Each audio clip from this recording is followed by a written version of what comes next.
FASTag के नए rule के साथ क्या पुराना बंद हो जाएगा? पुराने फास्टैग यूजर्स को क्या करना होगा? क्या है नया नियम?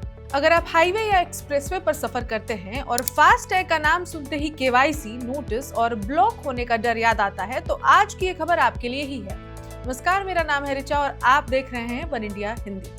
नए साल की शुरुआत के साथ केंद्र सरकार ने आम वाहन चालकों के लिए बड़ी राहत देने वाला फैसला लिया है। हाईवे पर सफर करने वालों के लिए सबसे ज्यादा जरूरी फास्टैग को लेकर लंबे समय से चली आ रही केवाईसी की झंझट अब खत्म होने जा रही है।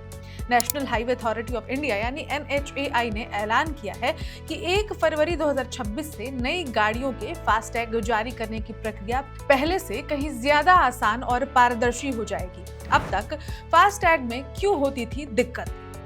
अब तक जो भी कोई व्यक्ति नई गाड़ी के लिए फास्टैग लेता था तो उसे केवाईसी से जुड़ी कई परेशानियों का सामना करना पड़ता था।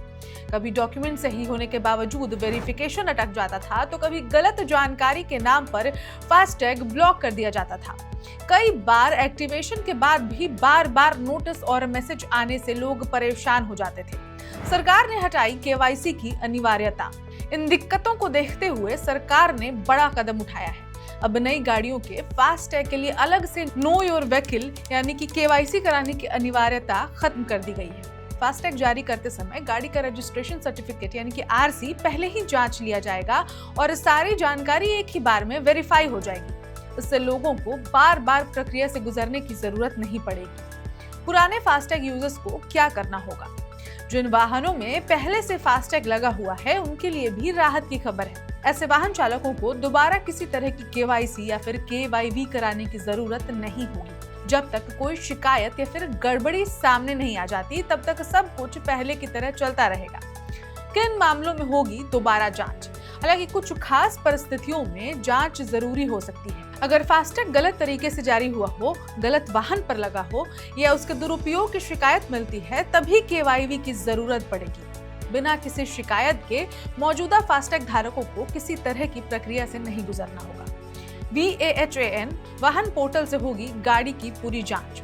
नए नियमों के तहत अब फास्टैग को एक्टिवेट करने से पहले बैंकों को गाड़ी की पूरी जानकारी VAHAN पोर्टल से वेरीफाई करानी होगी। जब तक वाहन डेटाबेस से वाहन की डिटेल्स कंफर्म नहीं हो जाती, फास्टैग एक्टिवेट नहीं किया जाएगा। जहां वाहन पर जानकारी उपलब्ध नहीं होगी, वहां बैंक को रजिस्ट्रेशन सर्टिफिकेट यानी कि RC के आधार पर जांच करनी होगी, जिसकी पूरी जिम्मेदारी उसी बैंक की होगी। अब कब मिलेगा फास्टैग एक्टिवेशन? संशोधित नियमों के मुताबिक फास्टैग का एक्टिवेशन तभी होगा जब गाड़ी की सभी डिटेल्स पहले ही वेरीफाई हो जाएंगी। पहले की तरह एक्टिवेशन के बाद जांच करने की व्यवस्था पूरी तरह बंद कर दी गई है। इससे बाद में होने वाली परेशानियों से लोगों को छुटकारा मिलेगा। इस खबर में इतना ही। अपडेट्स के लिए देखते रहें one India Hindi.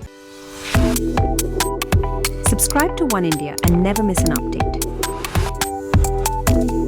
Download the One India app now.